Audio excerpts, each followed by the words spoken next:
So hello good afternoon and welcome back to my YouTube channel. તો વાગેરા બપોરના અત્યારે 1:30 ને હું જઉં છું આપણા કિશોર કાકાના ઘરે, કેમ કે કાકીને લઈને જવું આજે ભુજ હોસ્પિટલમાં ચેકઅપ માટે. તો એ કહેતા હતા કે બપોરના આવજો, તો આપણે સમય બપોર પછી જવાનો પ્રોગ્રામ હે. તો સાત અડધા કલાકમાં અમે નીકળશું.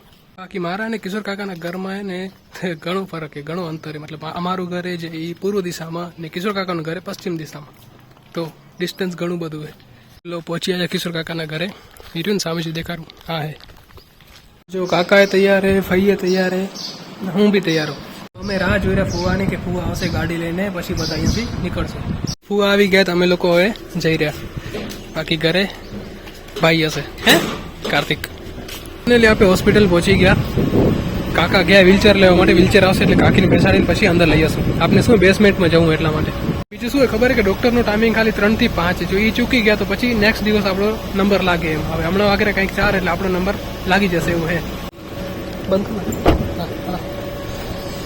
જો ટાળે ને તો આપણે આમ રિવર્સમાં લઈ જવી પડે. સીધી લઈ જાય ને તો પેશન્ટ શું આમ પલટી મારી જાય એટલા માટે.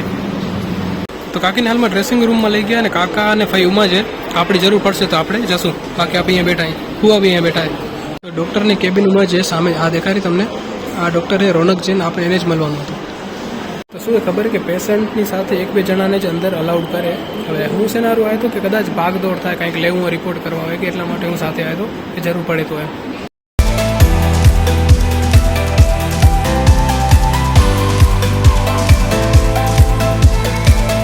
તો હમણાં એક રિપોર્ટ કરવા દીધો હોય, હવે એને લાગશે 1-1.5 કલાક. એ પછી ડૉક્ટરને બતાવો હોય, પછી આપણે એ ડૉક્ટર કહેશે કે હવે શું કરવું એમ. ફાઇનલી રિપોર્ટ આવી ગયો, કાકાના હાથમાં આવે ને હવે કાકીને બધા ડૉક્ટરને બતાવવા જશે.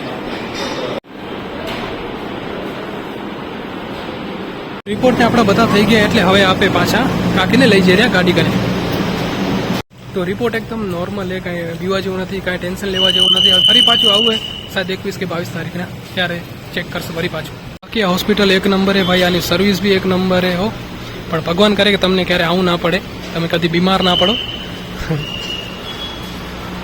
હાલ તો બસ હવે બેસાડીને પછી અમે અહીંયાથી નીકળશું.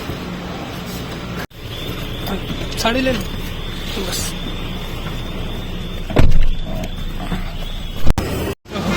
આપણે માનકુવા સ્ટોપ લીધો કેમ કે માનકુવામાં એક બેકરી છે જ્યાં કને ટોસ ને એ બધું ખારીને સારું મળેલું. તો કાકાની ઈચ્છા હતી ઘર માટે લેવું હતું, કે ફુવાને લેવા હતા ઘર માટે, એટલે અમે લોકો હવે ગોતી રહ્યા બેકરી.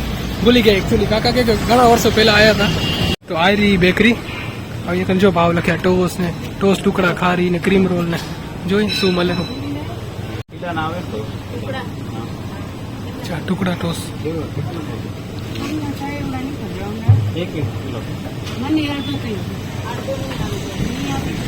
ટોસ ને શું કે ખારી ને ક્રીમ રોલ ને બધું મળે. આટલું સામાન લીધું હોય, 2 ક્રીમ રોલ ના પેકેટ ને આ ખારી ને ટોસ ને એટલું બધું સામાન લીધું હોય. પેકિંગ એ પટેલ ફૂડ્સ લખ્યું હોય, એટલે હોઈ શકે શાયદ પટેલની જ હોય કોઈકની બેકરી. આપણે કહો તો બસ ટોસ ખારી છે મતલબ હે ને. સામાન આપે લઈ લીધો હોય અને આપણી જે ગાડી એની રોડમાંથી ઊભી રાખીને અમે લોકો અંદર કહેતા ગલીના અંદર જવું પડેલું છેક, એટલે ગાડી ત્યાં બહાર ઊભી રાખીને આવ્યા. હા જો આપણી ગાડી અહીંયા ઊભી છે.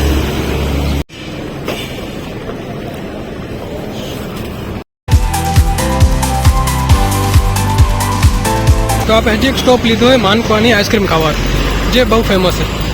આપણે ફઈ માટે ફરાળી આઈસ્ક્રીમ લઈ રહ્યા કેમ કે એનો ઉપવાસ છે એટલે. અરે ભાઈ, તો ફઈ માટે આપણે ફરાળી આઈસ્ક્રીમ લઈ રહ્યા કેમ કે એનો ઉપવાસ છે. બાકી બધા સારું કાજુ મલાઈ નોર્મલ. તો લેવા ગયા હતા એક ફરાળી, પણ આપણે મળી ગઈ બધી ફરાળી આઈસ્ક્રીમ. બોલો એ કે બધી ફરાળી છે, વાંધો નથી.